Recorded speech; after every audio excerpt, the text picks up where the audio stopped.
episode of FSRC. And I'm bringing you some extra juicy content today in the form of some Mad Van upgrades. We're going to be doing this with some awesome factory upgrade parts from Kyosho and a killer power system from Hobbywing, 4600 kVs of pure radness. So without further ado, let's put the monster in the Mad Van from Kyosho. Hold on to your pants, everyone. Let's get on the speed wagon to upgrade town. So this is the Hobbywing 3660 4600 kV motor. It does have a temperature sensor port. It is sensorless. This is a 5mm shaft motor, so this is probably a little bit overkill for this truck, but hey, you can never have too much power, right? So to control that motor, I've got the Hobbywing Easy Run Max10 ESC. This is a 2 to 4S system. I doubt this truck will ever see 4S, but you never know. Like I said, this is kind of overkill for these, but I run these Max10s in a lot of vehicles, and they work really, really, really great. They're easily programmable with the Hobbywing program card, so it really doesn't get any better than this, in my opinion, for a 10 scale style setup. We got the Kyosho Factory upgraded center shaft, and this is essential when you're doing a brushless conversion because this factory plastic shaft just will not make it. And these are really affordable. I'll have links to all the parts in the description down below. We're going with their upgraded motor mount kit. Now this is aluminum, and you can see it's really nice red anodized finish. This is just going to give you some extra strength and stiffen everything up and help keep everything where it's supposed to be. We're also going to be running the Kyosho Factory Upgrade 75 tooth steel 48 pitch spur gear. So, you know, with really high power, you know, you're doing jumps and standing back flips and stuff like that, you might run the risk of stripping out the stock plastic spur gear. So with this, you no longer have to worry about that, and it's going to accept all your stock slipper pads and stuff like that. And then finally, we have a 21 tooth Robinson Racing 5mm bore 48 pitch hardened steel pinion gear. Alright, now let's talk about what we had to remove to get ready to do this install. So here's your stock plastic shaft, and this just has too much deflection with high power. It'll last forever with the brush system, but when you start putting a lot of power to this, it's just not going to make it. You got their 14 turn motor, which I'll put this in something else or save it, you know, as a spare, because there's nothing wrong with it. It's like brand new.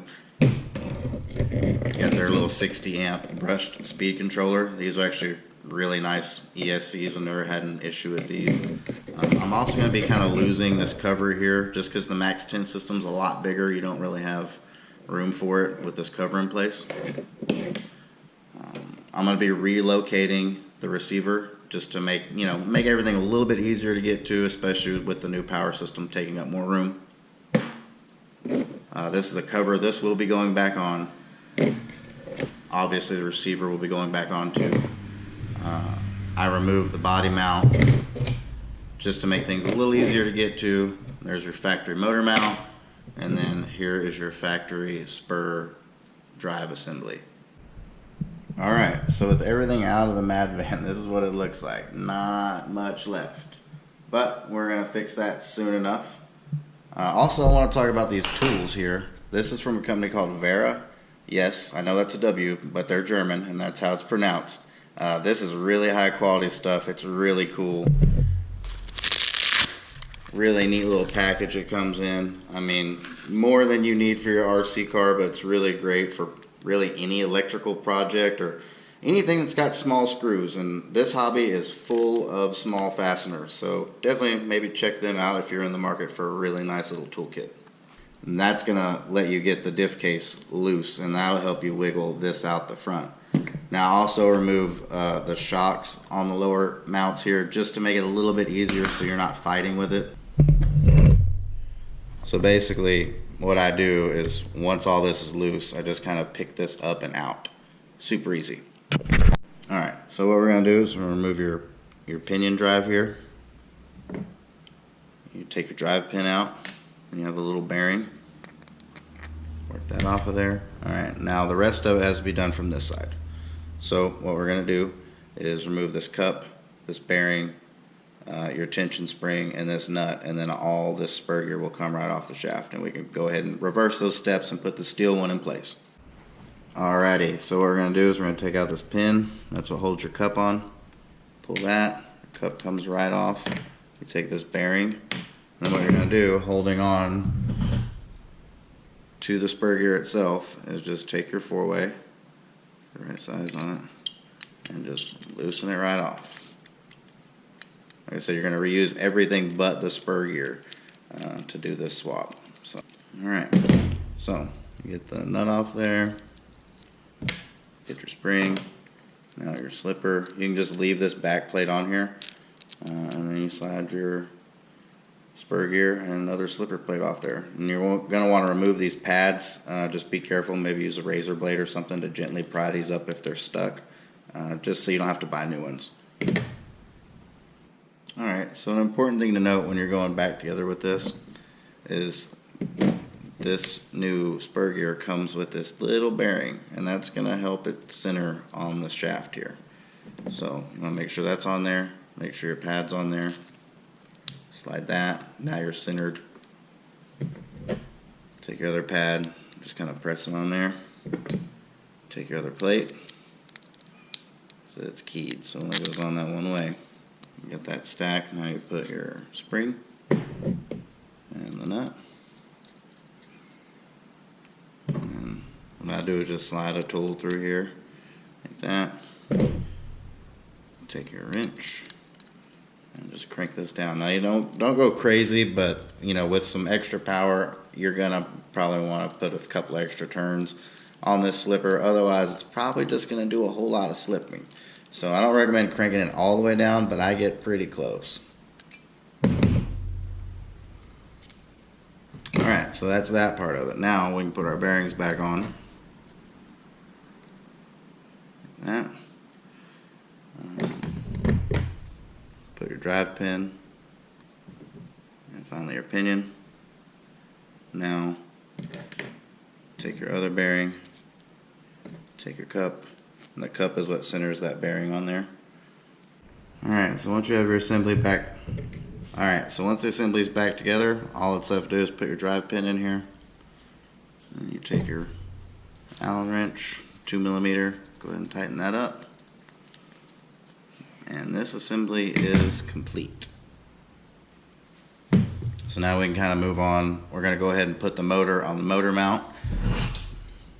So basically what you're going to have here, Kyosho provides this little spacer, so put this on here, get that lined up, and then what you're going to do is take your motor mount, and this goes on here. We're going to be on position A because of our pinion gear. That's going to be on the innermost position, so you know, you could gear the system up quite a bit if you wanted to, but I'm starting low and I'll work my way up if I feel like I need to. Alright, so you have your motor mount on there, you got your pinion gear in place. You can see right here there's a little notch at the top of this motor mount. That's so you can access that grub screw. If your grub screw is not lined up there, then your pinion gear is probably not going to line up. So that's kind of an easy way to tell the depth of the pinion. And you know, some of them have different length and stuff like that, but you know, if they're standard length, that should put you right in the ballpark. So before we put the motor in, we're going to install the drive assembly and the center shaft. So let's do that real quick. Super easy. I'll show you how I do it. You may have an easier way or a way that works better for you, but this is the way I prefer. So scooting this over here, what I like to do is I'm going to go ahead and put the drive assembly back into the truck. So just, you know, work it down in there. It's real easy. And then boom. Now that's back in.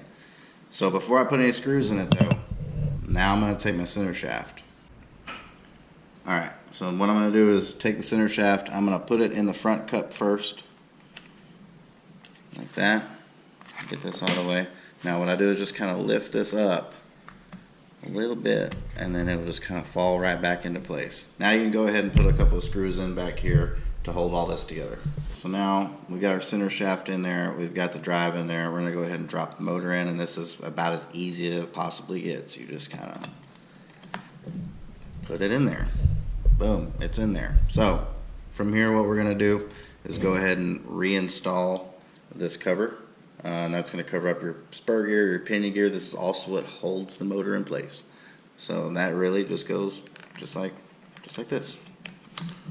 Super easy. So we'll put all the screws back in there, and then I'll get on to kind of showing you how I choose to mount my ESCs and stuff. I mean, a lot of people use double-sided tape. I have a little bit different method.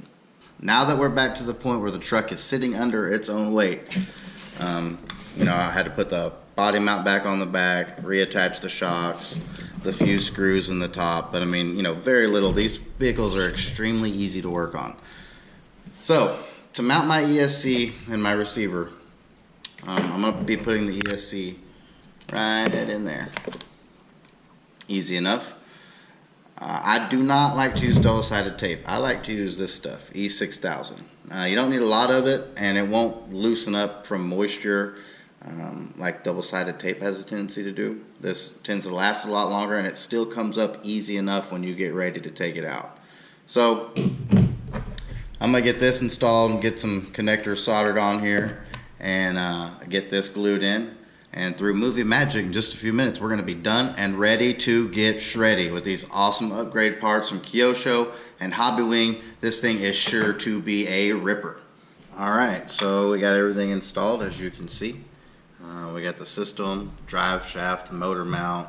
You can't see the spur and pinion gear, but you can see the layout that I chose. Put the receiver up here. You know, really easy setup, super easy swap, I mean, to be honest, and this truck is going to be insane. So get ready, there's going to be some awesome shred coming up. I appreciate everyone tuning in and checking out the video. I hope you enjoyed the upgrades I did of the Mad Van, and this is really going to make this thing an animal. I'll be running this tomorrow. I'm shooting this Friday, so Saturday I'll be out. I'm going to try to hit the skate park Sunday with it, and I mean, this thing should rip standing backflips like no one's business. Maybe we'll throw some big triples, maybe we'll send it to the moon. We'll just have to see what happens. I appreciate y'all tuning in. Stay rad, my friends.